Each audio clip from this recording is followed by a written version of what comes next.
dissolutive. The unconscious contains habits. Those are the more procedural elements that I just described. And dissociated elements of the personality, which may lead a parasitic existence. Now that's an interesting idea. So part of that's predicated on the notion that, I showed you this hierarchy before. Yes, you've seen this before, right? So now you can imagine that when you're watching, when you're interacting with maybe your father, your mother, your sister, your great aunt, or that there are chunks of their personality that you incorporate into yourself sort of from whole cloth, and maybe you're doing that in the Piagetian sense by imitating them. And so that your being is full of these hierarchies or sub-hierarchies, each of which is devoted towards a single purpose, or maybe a singular collection of purposes.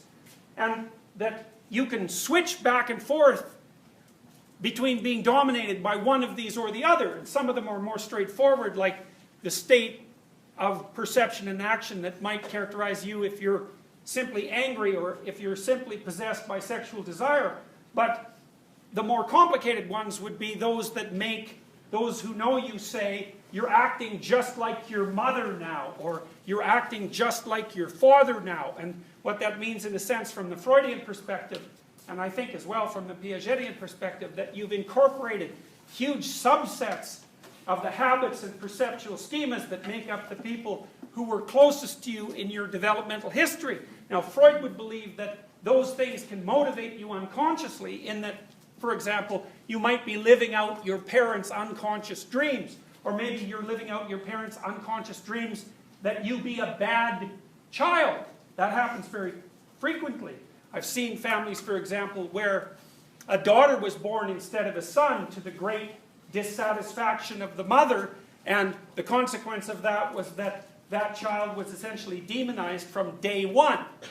And to the degree to which that was precisely unconscious behavior on the part of the mother was debatable, but certainly if you asked her if she was out to destroy her child with every action she ever took, she would say no. But if you watched her carefully across months, you would see that that was precisely what she was doing. Now you might ask, well, why would someone develop an attitude like that? And this particular person, the mother, had grown up in a culture where boys were more valued than girls, certainly within the confines of a given family, and she'd already had a daughter.